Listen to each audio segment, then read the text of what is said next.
하나님 은혜가 함께 하시기를 바랍니다. 아멘.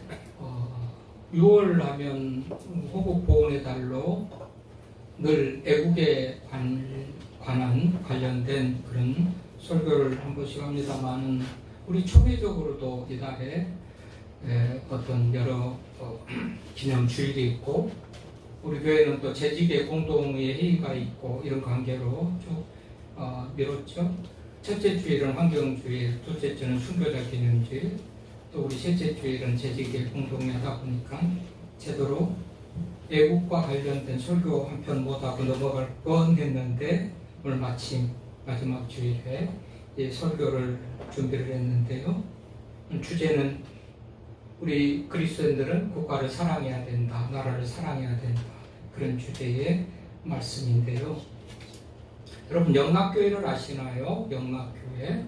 영락교회를 알아야 오늘 설교가 조금 이해가 되고, 한경정 목사님을 좀 알아야 설교가 더 깊이 이해가 될 텐데요.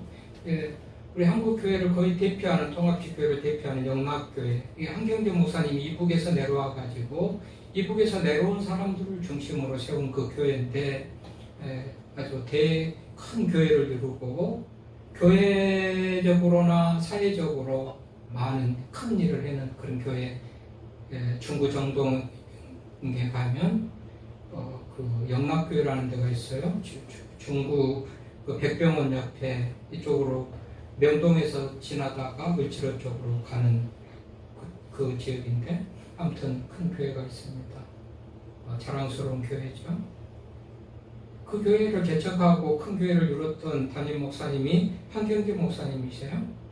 한경재 목사님을 잘 모르면, 여러분, 우리가 노벨상을 받았을 때 그 노벨상을 받은 그 사람이 누구인지는 잘 몰라도 그 사람이 노벨상을 받았다 그러면 어느 정도 그 사람의 됨됨이를 우리가 좀 접촉할 수 있잖아요. 종교계의 노벨상이라고 할 수 있는 템플턴상을 받은 사람이 이 한경재 목사님인데, 제가 기억하기로 우리 한국에서 유일한 그런 목사님이고, 굉장히 세계적으로 존경받는 그런 목회자에게 주는 이 상이죠. 한경재 목사님이 그런 상을 받은 분이에요. 이분의 얘기가, 제가 밑에다가 책을 이따 갖다 놓을 테니까 궁금하신 분 보십시오만은, 목사님들 예수 잘 믿으세요 하는 그런 책 제목이 있어요.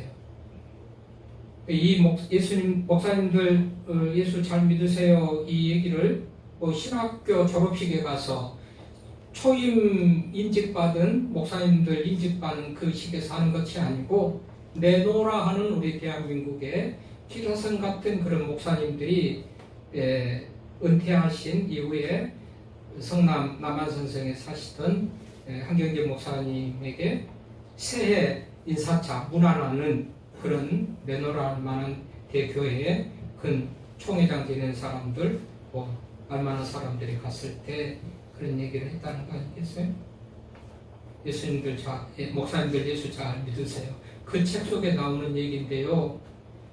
여러분, 영락교회는 이런 큰 교회고 영향력 있는 교회인데, 사회적으로, 경제적으로, 정치적으로 유명한 건물들도 많이 있고 기업가들도 많이 있고, 대윤견업의 대표이신 김동윤 회장도 우리 한경재 목사님과 각별한 인연을 맺고 살아왔던 사람인데, 그분도 이북에서 내려와 가지고 의료 사업을 해가지고 돈을 많이 번 분이에요.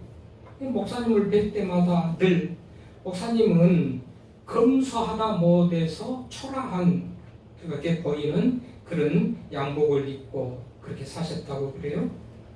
그래서 늘 목사님에게 양복 한번 해드렸으면 좋겠다, 양복 한번 해드려야지, 그렇게 뜻을 비출 때마다, 목사님 제가 양복 한번 해올리겠습니다 할 때마다, 나 옷 많아, 절대 가져오지 마, 태자 맞기 쓰고, 그래서 못 해드리다가 어떻게 치수를 알아가지고, 목사님의 몸 치수를 알아가지고 아주 가볍고 좋은 외제 원단을 골라가지고 양복을 한 벌 가지고 갔는데, 나 외제 안 입어, 나에게 외제는 안 돼, 나는 외제 안 입고, 그렇게 대자를 맞고 가지고 왔다는 거 아니겠어요?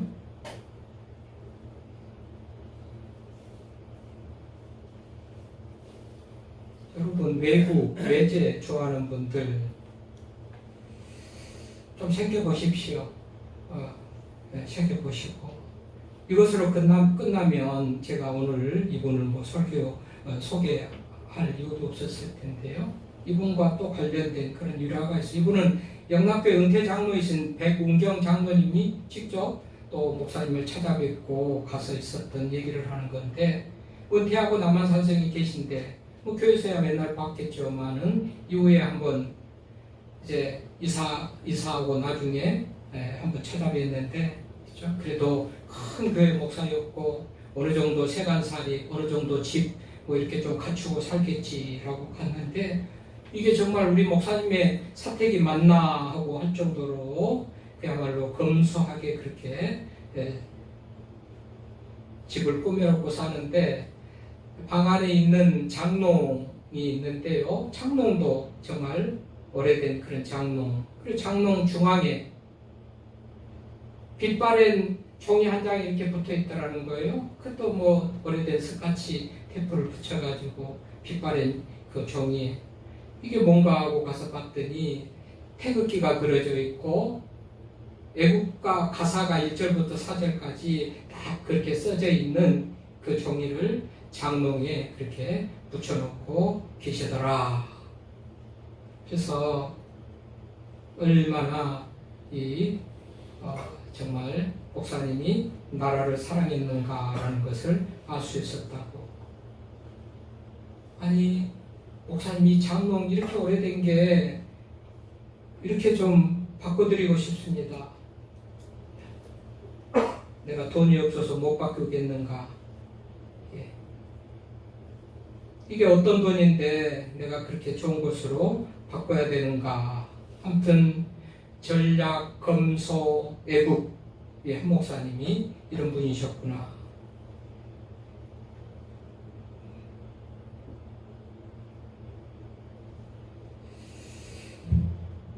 애국을 말하면 일제시대 같으면 우리가 독립운동을 해서 무슨 애국할까, 6.25 전쟁 같으면 총칼을 가지고 나가서 싸워서 애국을 할까, 다양한 생각들을 할 수도 있겠지만은 이 태평성대에 무슨 애국인가라는 뚱딴지 같은 생각, 지금 이 시대의 애국은 뭘까라는 그런 생각을 가지면서 이 시대의 애국은 이런 것 아니겠는가? 우리 한 목사님 같이 검소하고 절제하고 전략하고 태극기를 그려놓고 애국가 사절까지 적어놓고 아침마다 새벽마다 그것을 보면서 나라를 사랑했던 그런 목사님, 그것이 애국이 아닌가 싶어요. 자, 오늘 말씀해 보면 여러분 반복해서 나오는 얘기가 뭐였는지 기억이 되나요? 오늘 읽으면서 아모스 1장 3절부터 2장 5절까지 읽으면서 반복돼서 나오는 얘기가 뭐예요? 네? 서너 가지 죄 때문에, 서너 가지 죄로 말미암아 그 궁궐이 불탈 것이라는 거예요. 서너 가지 죄로 말미암아 궁궐이 불탈 것이다. 그러니까 나라 이름하고 그 수도 이름이 같이 나오면서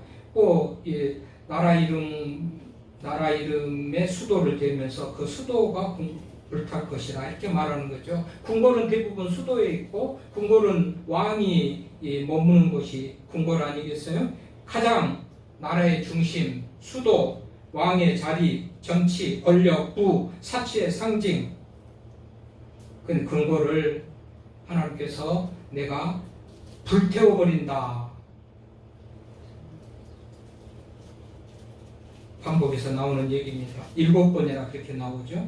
1장 4절에 보십시오. 하사엘의 집 베나닷의 궁궐을 불태운다. 7절에 가사의 성벽과 궁궐을 불태우고, 10절에 두루 성벽과 궁궐을 불태우고, 12절에 대만과 보스라의 궁궐, 14절에 라빠의 성벽과 궁궐, 2장 2절에 그리옷의 궁궐, 2장 5절에 예루살렘의 궁궐. 궁궐이 불태워진 이유를 서너 가지 죄를 범했기 때문에 그 궁궐들을 불태운다. 그렇게 얘기를 하고 있죠.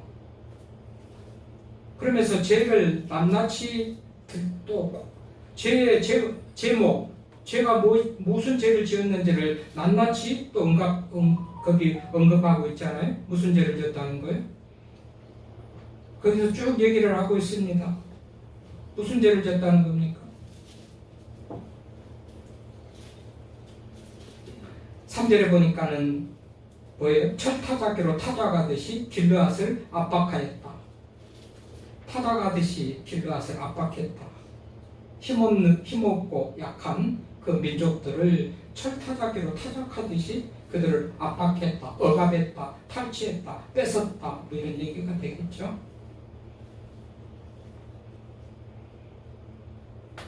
또 6절에 보면 그들이 모든 사로잡은 자를 끌어 에돔에 넘겼다. 그래요? 사로잡은 자를 끌어 에돔에 넘겼다. 사로잡은 자는 어떤 전리품이라고 생각을 할 수 있겠죠? 근데 대부분 성경에 보면 이 백성이 죄를 범하였기 때문에 혼내주려고 하나님께서 그들을 어떤 나라에 침략을 받게 하고 어려움을 당하게 해요.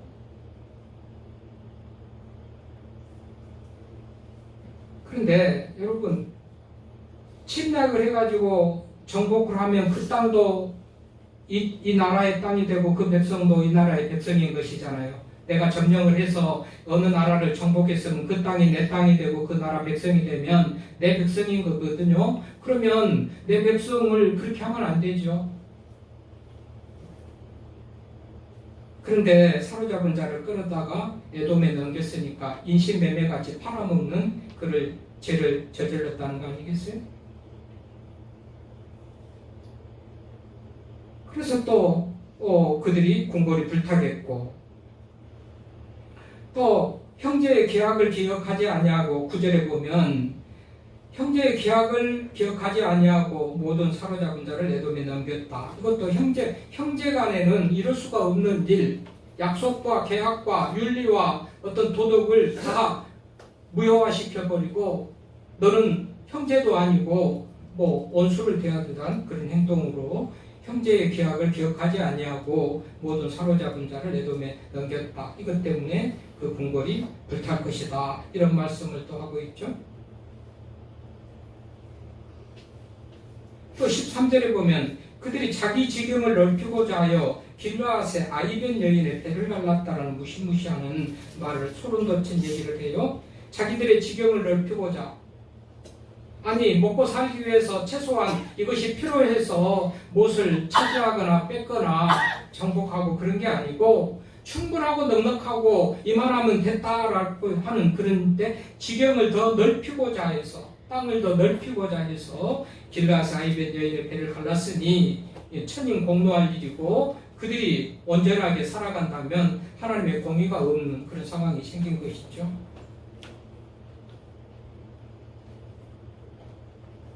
또 2장 1절에 보니까 에돔왕의 뼈를 불살라 죄를 만들었다. 또 뭐 여러 가지 설명이 다 많습니다만은 왕의 뼈를 불살라서 죄를 만들었다. 이러고 패전국이라도 왕은 왕에 대한 대우를 해주는 게 뭐 전쟁에서의 기본적인 상식이고 그러는데 또 너무나도 왕랄한 그런 모습을 보였다는 거 아니겠어요?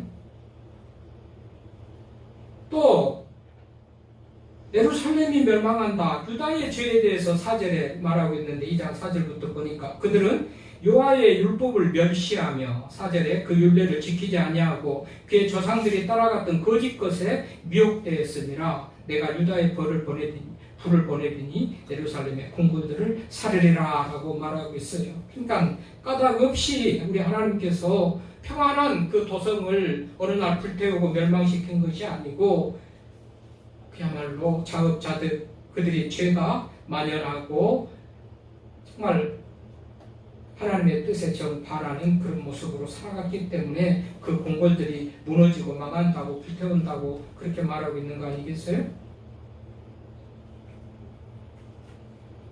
그런데 여러분 다른 나라들이 멸망하는 것을 보면 어떻게 보면 고소하고 박수치고 잘됐다, 나 그럴 줄 알았다, 너희들이 그렇게 하나님을 대적하고 악한 모습으로 그렇게 영원히 잘 먹고 잘 살 줄 알았나, 이렇게 말할 수가 있을 수도 있겠는데, 오늘 유다까지도 같이 멸망하는 그런 사실을 기록하고 있죠. 유다도 멸망합니다.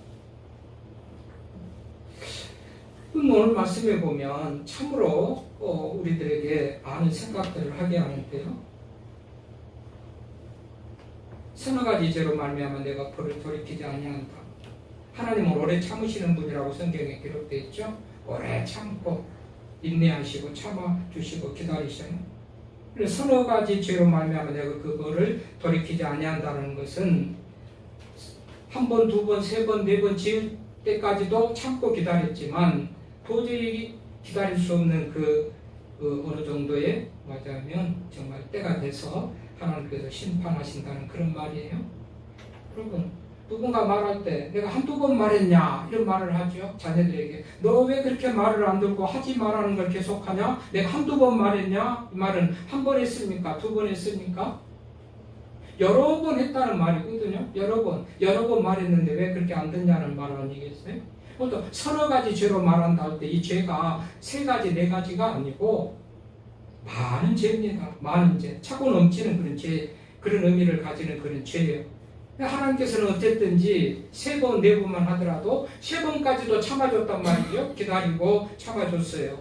회개하고 돌이키겠지, 잘못 뉘우치고 다시는 그런 죄를 안 짓겠지 하고 기회를 주고 회개할 기회를 줬는데, 이제 네 번째 죄는 이렇게 하나님께서 심판하신다는 것을 알 수가 있어요. 그러니까 하나님의 인내는 끝이 없음에도 불구하고 끝까지 참으시는 분은 아니다.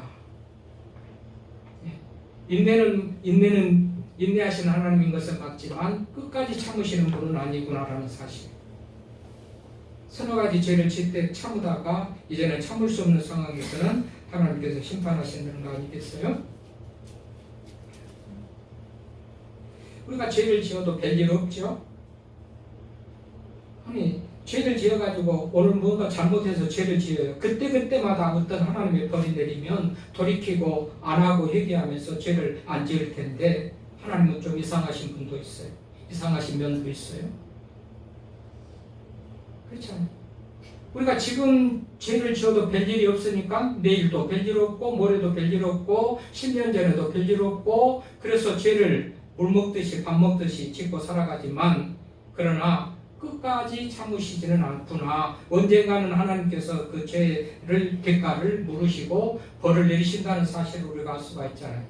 지금 별일 없으니까 우리 하나님께서 죄에 대해서 관용하시고 또 덮어주시고 무관심하시고 죄를 지어도 별로 신경 쓰지 않는 그런 하나님이 아니시고, 쌓아뒀다가 때가 되면 우리 하나님께서 심판하시구나, 벌하시구나 라는 것을 말씀을 통해서 알 수가 있는 거잖아요.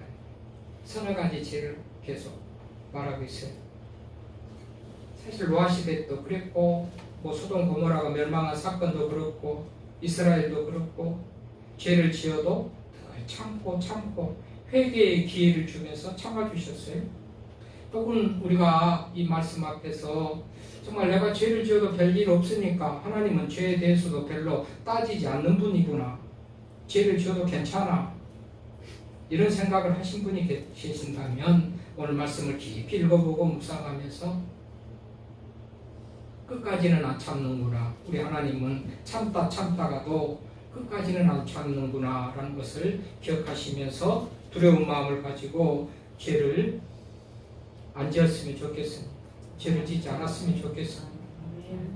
왜 이게 연관이, 오늘 애국에 관한 주제인데 왜 이게 연관돼요?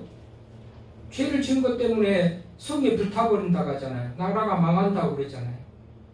그러니까 우리가 죄를 안 짓고 말하자면 나라를 사랑하는 것은 우리가 죄를 안 짓고 나라가 평안하고 궁궐이 불타지 않게 하는 그런 길이 우리가 말씀으로 살아가는 길이 아니겠어요?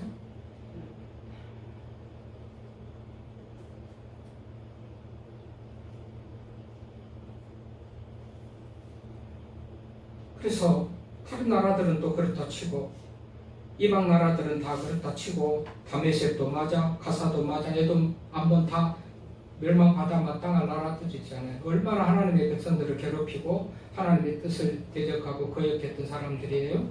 그럼 그들은 망하는 것은 그렇다고 손치고 오늘 유다까지도 우리 하나님께서 대부분의 이방 나라들 다 언급하고 나서 유다를 언급하고 있죠. 아니 선민들 택한 백성들 하나님의 백성들을 좀 봐줄 줄 알았더니 하나님은 유다 백성들까지도 그렇게 한다는 거잖아요. 실질적으로 BC 586년에 예루살렘 성전이 바벨론의 멸망을 당해가지고 불타버리고 파괴되고 그런 일이 일어났죠. 70년 만에 바벨론 포로상을 와가지고 스룹바벨이나 무슨 에스라나 니에미야 같은 사람들이 와서 성벽과 성전을 재건하는 얘기가 니에미야, 에스라 이런 데 나오잖아요. 그런 의미에서 여러분 유다 백성들도 막 하나님께서 벌하고 예루살렘도 막 벌하고 궁궐을 불태우고 멸망시킨다는 사실을 보면 교회 다니는 그것 때문에 나는 영원히 평안의 삶을 보장받고 살 것이라 그런 기대 아예 하지 마시기 바랍니다. 유다도 멸망하잖아요. 유다가 유아 율법을 멸시하고 하나님의 뜻을 거역하고 사니까 하나님께서는 유다도 멸망했다. 오늘 성경이 그렇게 기록하고 있어요. 교회 다닌다는 사실 우리를 안전하게 하고 나에게 모든 삶을 복되게 유익하게 한다는 것이 아니고 내 직분이 어떻다, 내가 수십 년을 믿었다 이게 아니고 얼마나 말씀대로 살아가느냐 이것이 하나님의 심판의 기준, 벌을 내리는 기준이라는 것을 성경은 말하고 있잖아요.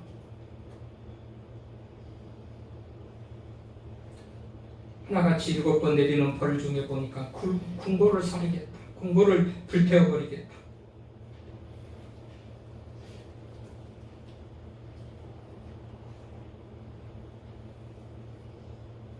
여러분 에레미야의 포로로 잡혀가가지고 그 나라의 평안을 위해서 기도하라. 그 도시가 평안함으로 너희도 평안할 것이라 라는 말이 있는데 수도 소울 궁궐이 불타버린다면 그 백성들은 평안이 어디서 있겠어요?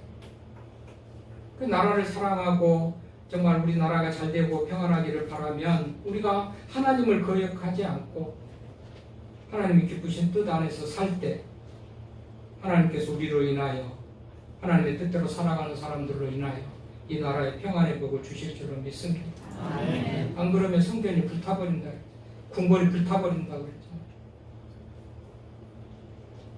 일제시대 같으면 독립운동으로, 전쟁 때 같으면 총 들고 나가서 싸워서 애국을 하는 길이 있을지 모르지만 지금 같은 시대에는 하나님을 경외하고 잘 살아서 하나님의 복이 임하도록 하는 축복의 통로가 되는 우리, 이게 이 시대의 성도들의 애국의 길인 줄로 믿습니다.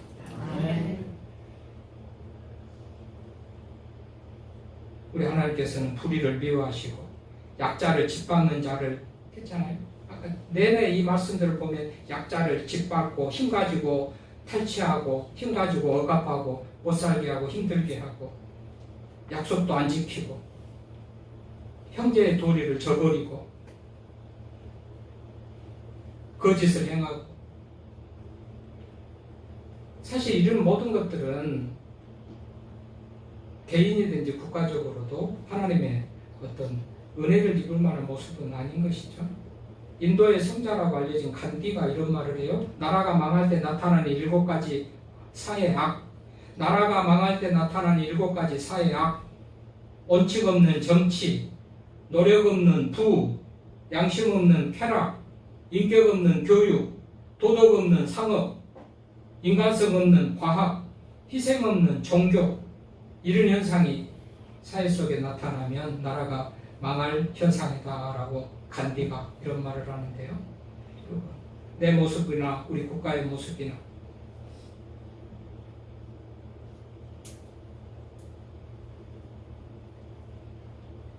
어쩌면 이런 현상으로 나라가 망할 현상이라고 말한 간디의 말대로 하자면 우리나라도 정말 힘들겠다, 어렵겠다라는 그런 생각을 해보게 되잖아요. 원칙 없는 정치, 노력 없는 부, 양심 없는 쾌락, 인격 없는 교육, 도덕 없는 상업, 인간성 없는 과학, 희생 없는 종교. 전부 희생은 어디가 있습니까? 자기 이익. 도덕 없는 상업 뭐지요? 돈벌이만 급급하죠. 노력 없는 부. 이것들이 나라가 망할 때 나타나는 7가지 사약이라고 그러는데, 여러분, 우리 국가가 정말 우리 오늘 말씀과 같이 궁궐이 불타지 않고 우리나라가 좀 더 평안하고 어떤 건강한 삶을 살기를 바란다면, 우리부터 하나님과 좋은 관계 속에서, 바른 관계 속에서 말씀으로 잘 살아갈 때 하나님께서 우리를 보시고 이 나라에 더 좋은 은혜를 베푸시겠다라는 그런 생각을 할 수가 있고요. 하나님의 뜻은 무시하고 내 마음대로 살아갈 때, 특별히 하나님과 멀어지고 말씀과 멀어지게 그런 삶을 살아갈 때는 하나님께서 그 나라의 궁궐을 불태운다는 것을 우리가 기억을 하면서